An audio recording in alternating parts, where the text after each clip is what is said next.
Hi everyone. Yoga bar, weight loss bar short post చేసినప్పుడు recipe అడిగారు ఒక sister. అయితే దానికోసం ఈ వీడియో అనమాట. నేను జనరల్గా యూజ్ చేసేటువంటి కాంపౌండ్ అనమాట ఇది.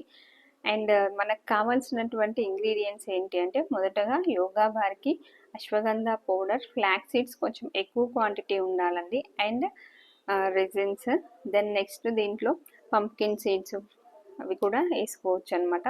అండ్ సెకండ్ బౌల్ వచ్చేసి మనకి వెయిట్ లాస్ కోసం అనమాట. వెయిట్ లాస్లో వచ్చి walnuts and almond. So almond అనేటువంటిది కంపల్సరీ, వాల్నట్ అనేటువంటిది కంపల్సరీ అండి వెయిట్ లాస్లో. వెయిట్ గెయిన్కి అయితే కాజు యూజ్ చేస్తాము. ఈ రెండింటిని కూడా ఇలా క్రష్ చేసుకున్నాం అనమాట. సో దెన్ నెక్స్ట్ మనకి ఇందులో అన్ని సీడ్స్లో ఫ్లాక్ సీడ్స్ అనేటువంటివి ఎక్కువ ఉండాలి. సో ఎందుకు అంటే ఫ్లాక్ సీడ్స్లో మనకి ఒమేగా 3 ఫ్యాటీ యాసిడ్స్ అనేటువంటివి చాలా ఎక్కువగా ఉంటాయి. And 1 drop of coconut oil and pinch of salt and pumpkin seeds. So all types of seeds ఏవి మనకి అవైలబుల్గా ఉంటే వాటిని వేసుకోవచ్చు అనమాట. అండ్ ఇందులో యూస్ చేసేటువంటి చాక్లెట్ అనేటువంటిది మనం ఎలా యూస్ చేయాలి అంటే 70:30%లో యూస్ చేయాలన్నమాట. అంటే 70% డార్క్ యూస్ చేయాలి అండ్ 30% వచ్చేసి మిల్క్ కాంపౌండ్ అనేటువంటిది యూస్ చేసుకుంటాం అనమాట. సో ఇక్కడ మనకి యోగా కానివ్వండి, వెయిట్ లాస్ కానివ్వండి, ఇక్కడ మనకి బాగా యూజ్ అవుతుంది జిమ్ పర్పస్గా కానివ్వండి డార్క్ చాక్లెట్ అనమాట. డార్క్ చాక్లెట్ అనేటువంటిది ఏంటి అంటే మనకి బాడీలో హీట్ని ప్రొడ్యూస్ చేసి ఫ్యాట్ని బర్న్ చేస్తుంది అనమాట. అందుకని డార్క్ చాక్లెట్ అనేటువంటిది ఎక్కువ పర్సంటేజ్లో ఉండాలి. దీన్ని మెల్ట్ చేసుకున్న తర్వాత సో డైరెక్ట్గా మనము ప్రీవియస్గా తీసుకున్నటువంటి సీడ్స్ ఏవైతే ఉన్నాయో వాటిలో చాక్లెట్ని మిక్స్ చేసుకుంటున్నాం అనమాట.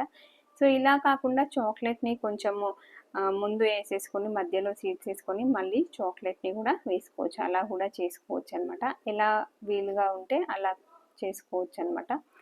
సో నేనైతే డైరెక్ట్గా చాక్లెట్లోనే సీడ్స్ అన్నీ కూడా డిప్ చేసి మౌల్లోకి ట్రాన్స్ఫర్ చేస్తున్నాను అనమాట. మనకి ఇక్కడ జిమ్లో కానివ్వండి, యోగా బార్లో కానివ్వండి యూజ్ చేసేటువంటి మెయిన్ ఇంగ్రీడియంట్స్ వచ్చేసి అశ్వగంధ పౌడర్ అనమాట. అండ్ వీలైతే డ్రై జింజర్ కూడా యూజ్ చేసుకోవచ్చు.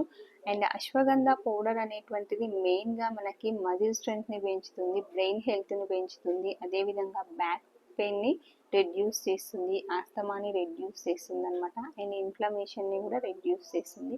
సో దీనివల్ల మనకి చాలా యూజెస్ అయితే ఉన్నాయి. అయితే ఇక్కడ మనం తీసుకోవాల్సినటువంటి ఒక కేరింగ్ ఏంటి అంటే దీన్ని ఎవరు వాడకూడదు అనేటువంటిది.